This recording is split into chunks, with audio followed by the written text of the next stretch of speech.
The thing I want to tell a lot of you is that you ought to be a mentor. Most of you are sitting there thinking, well, maybe I don't really know that I know enough. And so a lot of people have a lot of expertise, and one of the ways that you get to be a seriously good development professional is mentoring somebody who's just new to the field. So I'm asking you, please, to look at the form on our website. There's a mentor and mentee form, and it's a 6-month program, 1 hour a month, that you work with your mentee. And right now, we've got 3 people who can be summarized by saying they want to learn more about major gifts. All right? Well, so do I. So do we all. But the truth is that a lot of people are really good at major gifts. Julie Strum, sitting here, hasn't been in the field 5 years, but all she does is major gifts, and she ought to be a mentor. Not to pick on you, but you're a good example.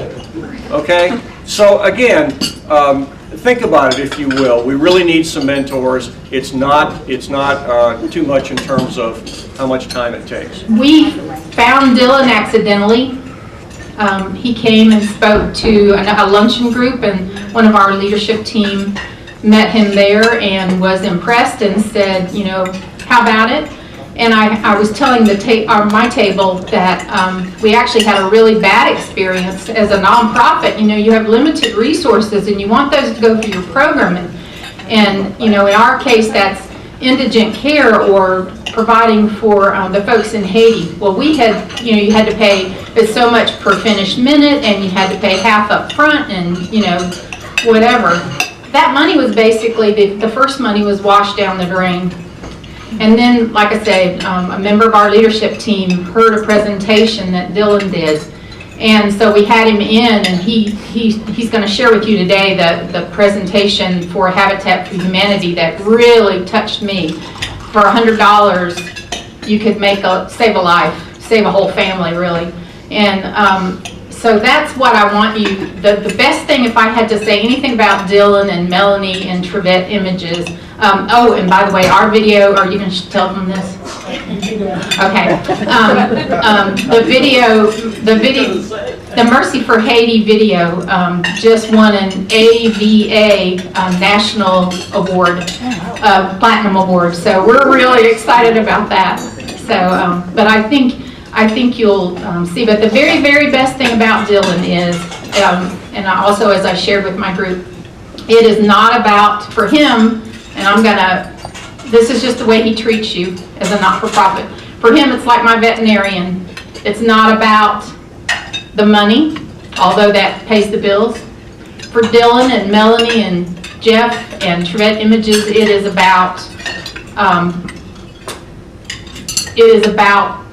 making the very best video he can make for your organization so that you can raise as much money as possible. And you can see that, and he'll meet with your team over and over again. He'd make sure he's on the right path and that kind of thing. So, and he's just really talented, as evidenced by that award. And he's also got an Emmy. So he's just really nice. So he's not this big egotistical, oh, I'm this wonderful filmmaker, you may bow and kiss the hem of my garment. He's not like that. So feel free afterward to come up to any of them. They're right here in the front, and they're amazing. And welcome, Dylan.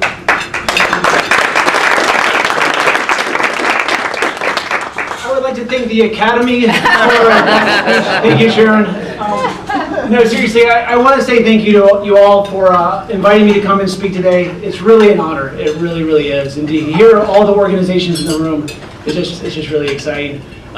Sharon is kind of like my second mother. So you have to just kind of excuse a little what she says, because I love her dearly, so she's my mom. She's not anywhere near old enough. No, that is very true. So anyways, just to give you a little bit of backstory on myself, I found filmmaking at a pretty young age. I was interested in it when I was a teenager, and that interest quickly turned into a passion. And that passion led me to North Carolina School of the Arts for filmmaking.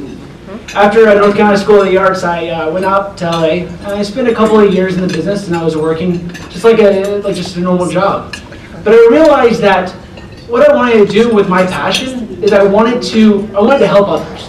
So I decided that I would leave LA, I would come back to Asheville, and I'd figure out how can I help others. So I imagine, just probably with show of hands, you guys are pretty passionate about what you do, right? I don't hear anybody say. All right, obviously. Well, so with Trivette Images, what we do is we're looking at collaborating with nonprofits. We collaborate with businesses, and we collaborate with artists on taking passion and bringing it to an audience. It's all about an audience in terms of what we do with video. So I guess, it's funny, I can stand up here and I can be like, video, but what better way to kind of like introduce our company, introduce ourselves by showing a video.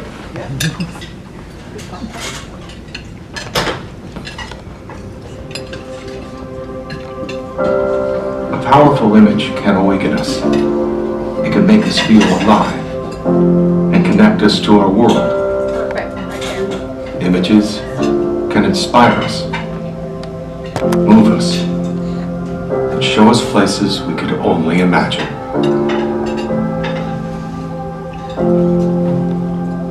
An image can lift our spirits and allow us to see life's most intimate moments.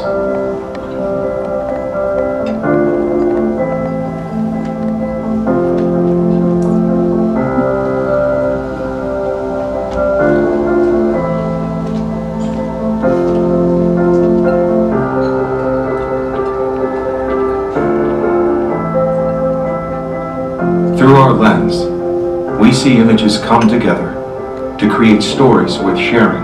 Together, they ensure that we have a cohesive story. Our passion is to capture your story, to reveal your mission in a unique way, and to light the sparks that will leave lasting impressions.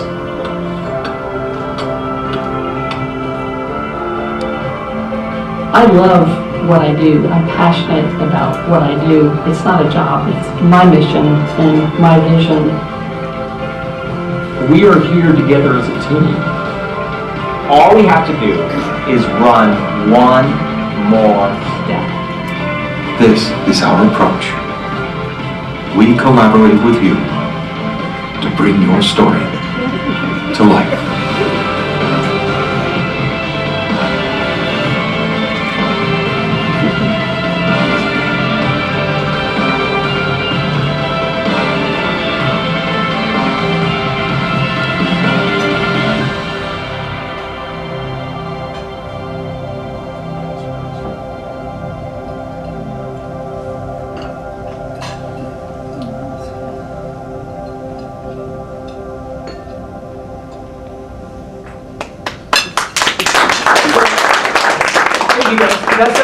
That was actually the debut of this video. So we just finished it like about a week ago, and it's a pretty much a bunch of sights and sounds from this past year, our travels around the world, and some of the projects that we did.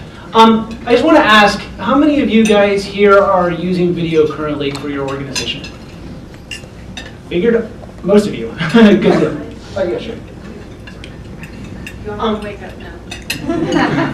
So my next question to that is, how many of you have been moved to action by watching a video? Okay, so still about half of you guys. That's really good, because what we look at as video producers is we look at moving images, but we also look at moving messages. Is it okay if I step over here? Okay, you guys can hear me? And we also look at moving stories. So those are like three components that we look at. Oh, okay. Okay, so they were nodding their heads. So, okay, so moving stories, but it really begins with your mission statement. In order for us to understand and create something that will work for you, work for your organization, we have to understand your mission statement. And so to understand the mission statement, we look for visual cues. We look for the verbs, the visual identity that can bring that organization to life. So I want to ask, what are some of the verbs that you use when you describe your organization? Anybody? Feel free to share. Yeah, Involving, educating, uniting. that's amazing. Anybody else? Oh, you guys are shy. Don't be shy. One more. Come on, this is your organization. Yes. Empower. Empower. One more. Engaging. What is it? Engaging. Engaging. So what we try to do is we take those verbs and those visual cues, and we call that missions in motion. And that's taking basically the things that are statements that are either on your website, maybe they're on your about page, maybe they're hiding in a desk drawer. We take that and we take it out, we dust it off, and we find ways in which we can take that mission and we can connect it to audiences. Now, today I'm going to talk a lot about audiences because a donor, an advocate, a volunteer, you guys, us, we're all an audience. And so when I look at an audience needs to find a way of connecting to the material, a way to connect to the video. And we do that through sight, sound, story, and heart. So why heart? Because heart is what is going to have people remember the video long after it's played. Heart is where your organization comes in. You have a passion for bringing awareness to your organization. You also have a passion for raising funds for your organization. And those four things together, that can create an immersive experience. So just kind of, I know a lot of you guys probably know the benefits of video, but I just want to kind of go over a couple more. It puts a face on your cause, right? Because we can now see the stories, we can hear the stories, and we can see the individuals that you're helping and the people behind the scenes of those stories, of the organization. It also speaks on your behalf.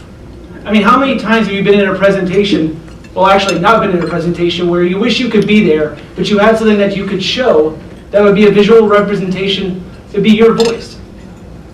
It can also engage and educate. Now, this one, taking a step aside from nonprofits, engaging and educating, this past week, our washing machine broke. And we were on YouTube and we were trying to figure out, okay, how are we going to fix this washing machine? And I learned so much. I learned how to shovel snow a lot better. I learned how to fix sheetrock. I couldn't find anything about the washing machine, but I realized, wow, there's a lot of videos out there. And so we got somebody to come out to the house with the washing machine DOA. It's going to the recycling bin. And we realized, well, we need to buy a new washing machine. So we got back on YouTube and started looking at manufacturers' videos on new washing machines. So my point is that we're a culture that's consuming video at an alarming rate. We watch movies, we watch TV, I love Downton Abbey, it all is really kind of important, right? So it leads me to shareable and visible, right? Video is shareable. In fact, video is shared more often than any other media on Facebook and on email. It's also visible. Visible, what do I mean by that? On your website, if somebody was to go to your website and you had a video, they're more likely to stay there 2 times longer than if you didn't have video. So a couple more stats. Mobile video viewers who share videos with others, that's 90%. 90% of the people that are mobile users, they share video with others. Just to read one more, in 2016, video will make up 90% of internet traffic. And I'll do one more. More than 84% of the US internet audience watches videos online. So, and now as we move away from TV and we look at streaming content, the internet is our portal to video. So I know a lot of you guys already are doing videos and you've created them in the past. There's really 2 types. There's your standalone video and there's your campaign video. I won't really get into the specifics of it because really it could be specific for your organization in any different kind of, any different situation. But typically a standalone video can last from 30 seconds to feature-length film. A campaign video is really shorter, more interconnected videos, and it lasts over the, like a span of maybe a few months or a couple of years, and it re-engages your audience and sends that same message to what maybe your capital campaign is. Again, it really just depends on where you're at, what your needs are as an organization, what you're trying to do in terms of build awareness, raise funds, that you would choose which category to fall under. But regardless of which video you choose, there are effective approaches to creating video. And these are things like know your demographic. How many times have you guys made a video and you're like, all right, we just wanted to make something because we were told to make a video, so let's make a video. Well, if you make a video and you don't know who you're making it for, then how can it be effective? So the question that we ask is, who is this video for? Demographically, are you wanting to raise $5,000 or do you need to raise $50? Do you want to increase your volunteer program or do you just want to build general awareness about your organization? Maybe your organization is for an older population, maybe it's for a younger population. It all falls under the demographic. And then you have to convey a simple, clear, inspired message. Inspired is key because so many times we can convey a message, but it is not going to be inspired. And conveying a simple, clear message, that is, we have a short time to really engage an audience. And if we convolute it, if we talk too much about our organization, we make too many points, then what's going to happen is the audience is going to walk away not knowing how to act. So we tell individual stories for the most impact, right? So I imagine all of you have said, wow, let's interview this guy. Let's interview this woman. It's her story, it's going to be impactful. Well, not all interviews and not all stories are created equal. Sometimes it's going to take the voices of many to tell the story of one. So we have to think about how we're approaching our individual stories. And then we have to direct our audience. What do I mean by that? Our audience needs to know what the call to action is. It doesn't have to be like a hammer to a head, but it has to be something where we realize, wow, this is why I watch this video. This is why I want to share this video. This is why I want to act. That is how we direct our audience. Okay. So we all know about video production. We all have probably been through it in some form or another. But this is where it really matters. Outreach.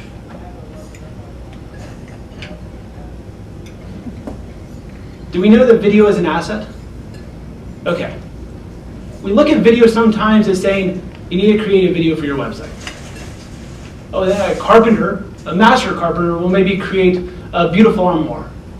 And we say, wow, okay, I created an armoire, I created a video, I'm good. No. We have to bring audiences to our videos. We also, like the master craftsman, he has to sell his armoire. Because we don't want it just to live on YouTube in the shadows with only 5 views, 50 views. And the master craftsman doesn't want his beautiful piece to live in his living room. So we have to say, okay, video is our asset, but we have to market that asset. We have to get it out there to our audience. And there's multiple ways we can do that. We can go on the web. And that's your website, right? You can go through your website. Did you know, it's funny, we talk about websites, but a website is your channel. It's an audience's portal to you. We can go on ABC television and we can watch what ABC is creating in terms of content.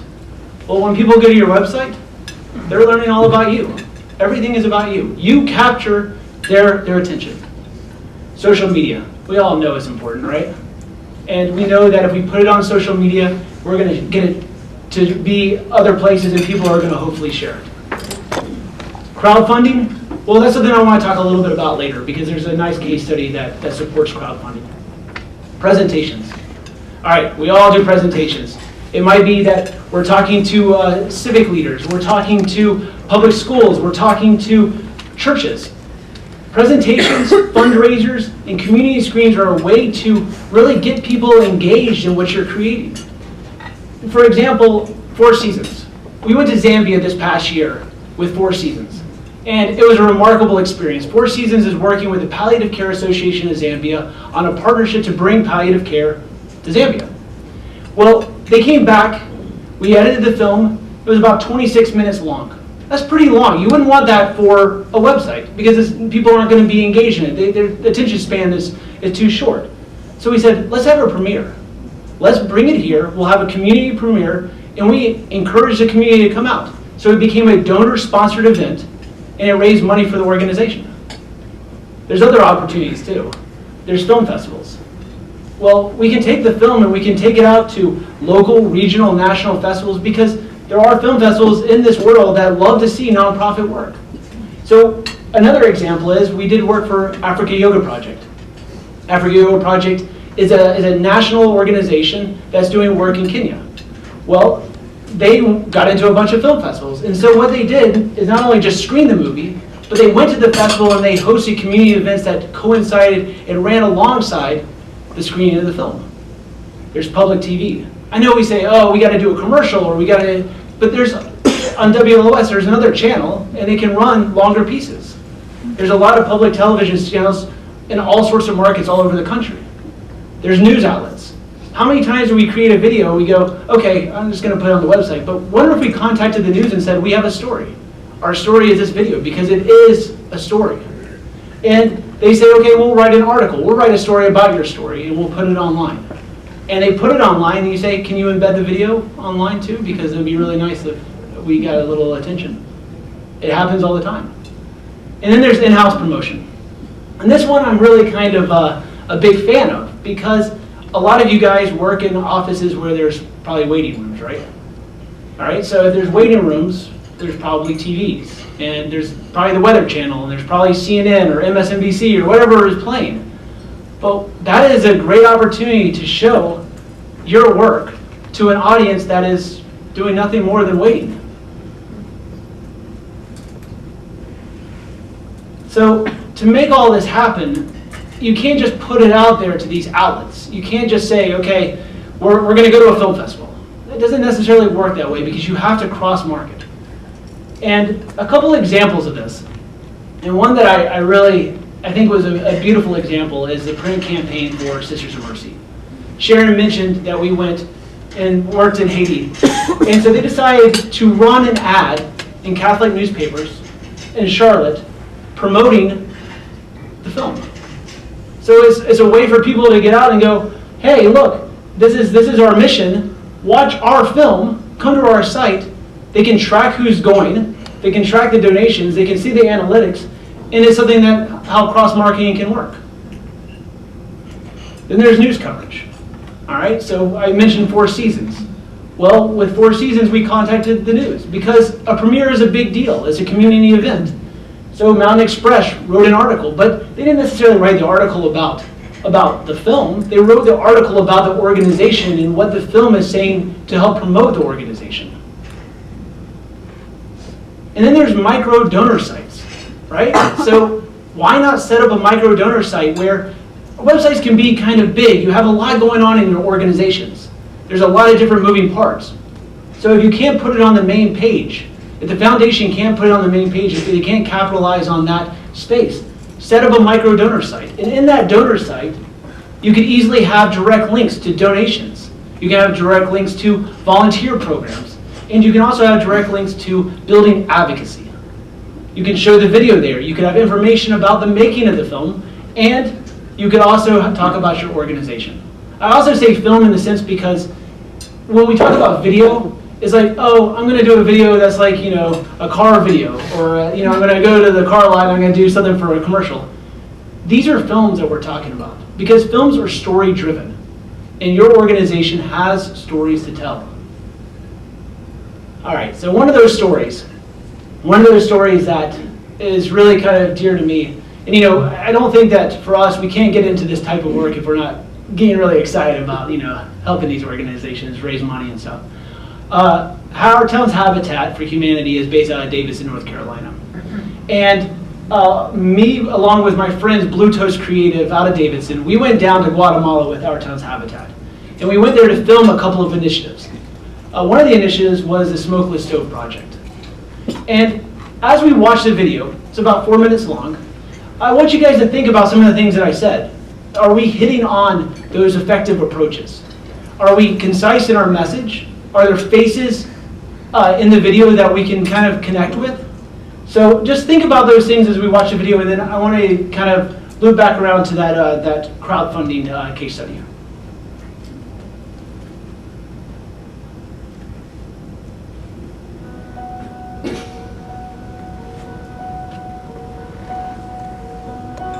Their son, who was 1.5 years old, he was having a lot of problems. And the doctor started asking questions of the family, where do you live and what's their circumstances, and found out that the smoke from their current stove was causing the issues. And they told this family that you have to change the way you live in order to save his life. However it happened, they got the word that Habitat Guatemala was putting in smokeless stoves, and now their son's life has been saved.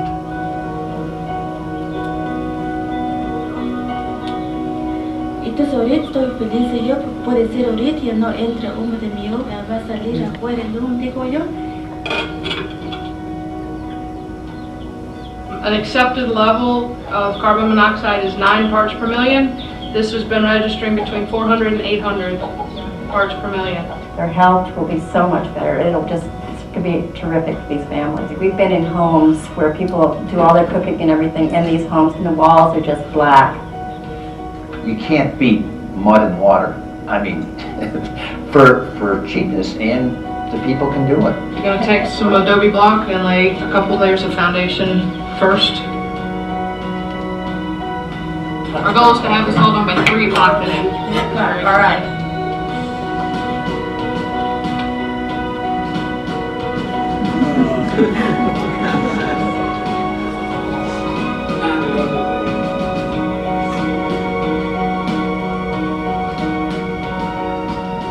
The fact that we can not only change lives, but actually save lives in doing so, is just absolutely priceless. There will be a chimney that goes out. We'll cut a hole. There's cement tubes that we guide the smoke out of, and then we'll cut a hole in a metal roof to let it all out.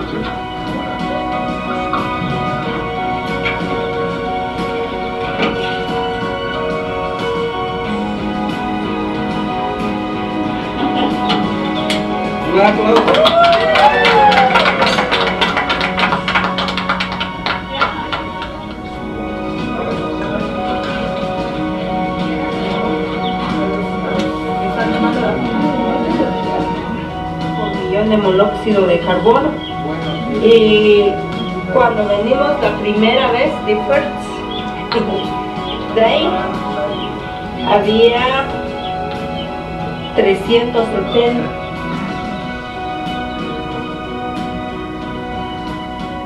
Él no va a sufrir con el humo. Y ahora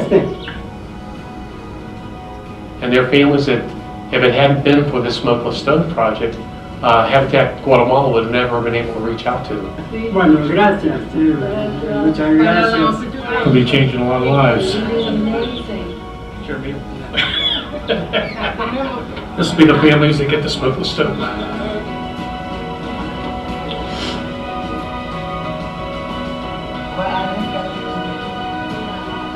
Basically, you can save an entire family's life, and it's just such a simple concept.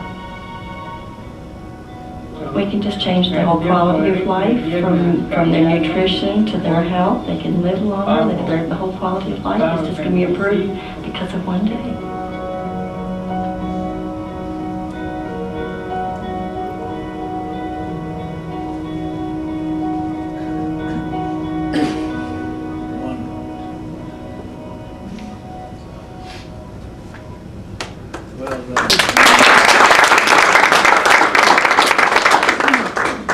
So that piece really kind of got people excited, and Habitat for Humanity International found out about it, and they picked it up and they ran it on their website.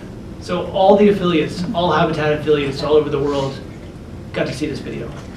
Furthermore, they were really charged in Davidson at Our Towns, and they sent their advocates, they sent their volunteers, and they sent their leadership staff to churches, to civic organizations, and they started saying, you know what, we need to get $100 from each of you. And since this video has been made, 3,260 families now have a smokeless stove. And the power of that comes from a video, and it comes from marketing that video in the right way. Then there is this, and not only did people see this video and donate money, but they also became charged. Individuals that weren't even a part of Habitat for Humanity were like, I want to help. And so they went to crowdfunding. They went to Indiegogo, they went to Kickstarter, and they started campaigns. This one in particular, 30 Stoves for 30 Years, their goal was to raise $4,200. They surpassed that goal, and the end of the campaign was $7,848. Now, I say that because it's also, the video is right beside it. The smokeless stove video is front and center on their Indiegogo campaign to raise that money.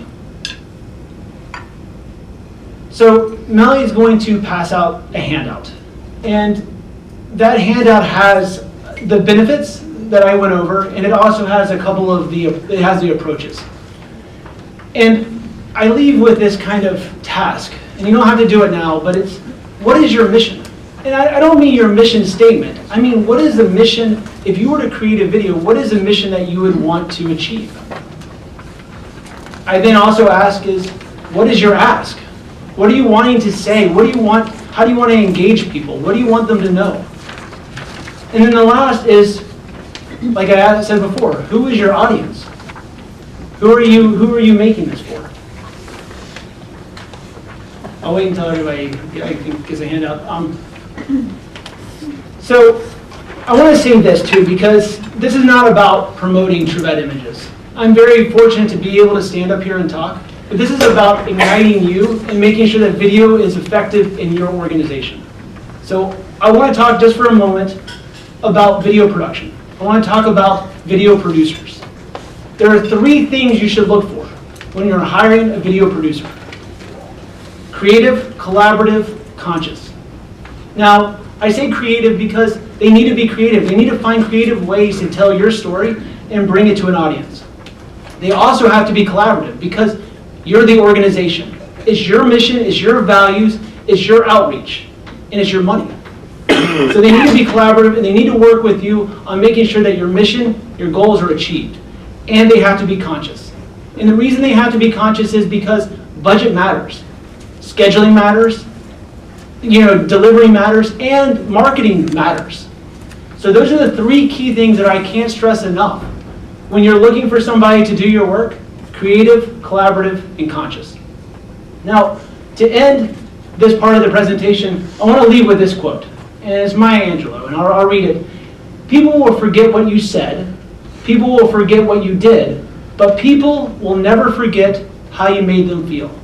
Now, let's go back to the beginning of this presentation. I said 4 things. I said sight, sound, story, and heart. After the sight, the sound, and the story have faded away, and people don't really remember what it is, they will remember the heart. They'll know how they felt, they'll know how they connected with your organization, and they'll know that video was the asset that made that connection. So, I leave with that, and I can answer some questions. I don't know where we are with time and stuff, but I really appreciate you guys allowing me to come up here and speak. It's been a lot of fun. Can you give us an idea of cost? I can't give you an idea of cost. I can say that budget conscious is a key, but if an organization is going to do a massive national campaign, obviously it's going to be completely different than if you're a small organization and you have $500. Not one is better than the other. That's important to remember. You might only have $500, but you should get the most out of what you can. When we work with nonprofits, it's not about, okay, I'm going to make a fortune. It's about, we're helping this organization. So I wish I could say, this is what it's going to cost. It's impossible to do because every client has a different requirement. They have a different vision. And that vision comes out of that collaborative process. So you can understand what the clients need, what the organizations need. The first group that we worked with, it was supposed to be $5,000 for a 3-minute finished video. We didn't get anything from that. Some film we can't use. For a 3-minute video? Yeah. Does anybody else have a question? Yes. I really particularly like how you use the stat at the beginning of your video.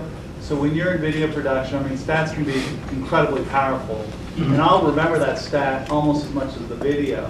When you're doing videos, how often do you find nonprofits are really pushing you to incorporate stats throughout the video, or depends on the process? Right, it depends on the process. Again, it goes back to that creative collaborative balance. Because creatively, stats aren't all that exciting for the videographer. However, they are exciting to engage certain audiences. So I think what it is you need to use the stats if you're going to use them sparingly. Make sure that you have 1 or 2 stats that are key and drive that for your message. So I think it really depends on the project, but yes, I would use them, but I would use them sparingly, and it really depends on the organization. Length of the video, is there a point when you start to lose their attention? Absolutely.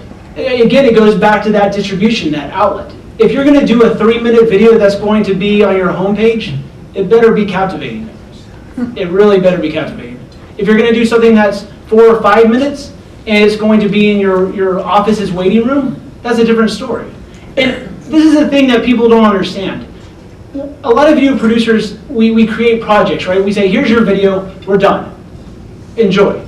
But the reality is that the raw footage can be reused.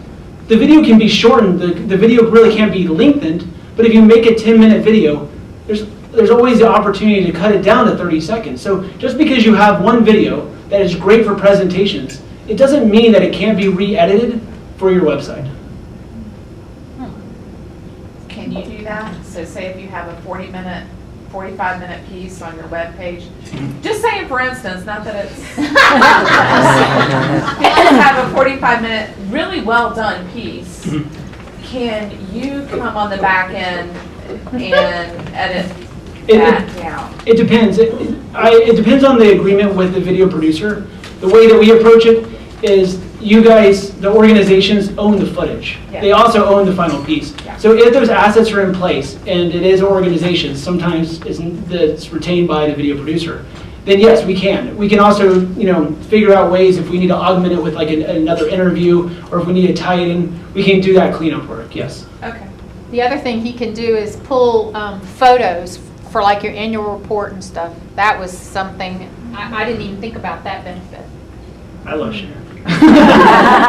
No, it's true. When we do our work, one of the side things that we do is photography. We know that if we're going to go to Haiti and we're going to spend a week with a team, we want to service as much as we possibly can. And so what you saw for the Mercy for Haiti newspaper article is essentially photography that we took. I think we gave you guys about 150 pictures that complement the video. Yes. Just curious, I know you mentioned that you specifically spend a lot of time understanding the mission, understanding the organization, and really investing in that.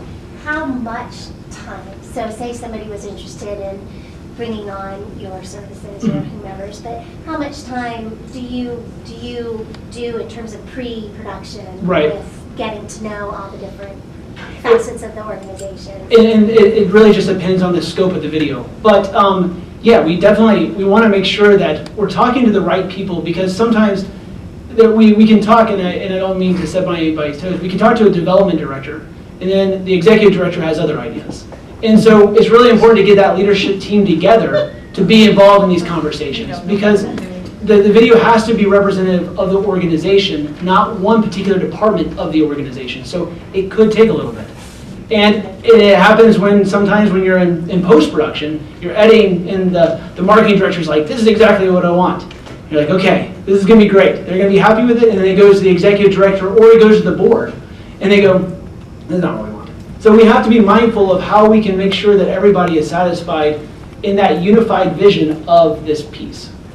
So I hate to say this stuff, that it varies, but it's true. It really is just a case-by-case basis. Any other questions? Okay, well, I guess there's no question. Okay, Mark. Yeah, do you look for something in an interview subject? Do you advise organizations to look for a certain type of story or person? Absolutely. I mean, when I was saying that, not all stories are created equal, it's true. I mean, somebody's cancer story can be beautiful, but it might be beautiful for a minute and a half in terms of video. So if that's the case, you really want to just really work with the interviewee to find out their story, to really make sure that you're telling the complete story. And a lot of times with clients, we have to go back and forth. We say, okay, we were thinking this is 3 minutes, right? If we're still aiming for 3 minutes, we really have about a minute and a half, a minute and 45 out of this story. Do we want to keep it a minute and 45, or do we want to reevaluate and add another voice, another interview into the piece? So at every step, there's collaboration. I mean, it's not just, okay, take the video and run with it. we have to be in concert. All right. My wife is giving me the 5-minute thing. She didn't throw anything at me. Thank you guys so much. Now, before we leave, I need to point out two things, because there are a lot of people here who are visiting. You picked a good day to visit. You obviously knew Dylan would be here.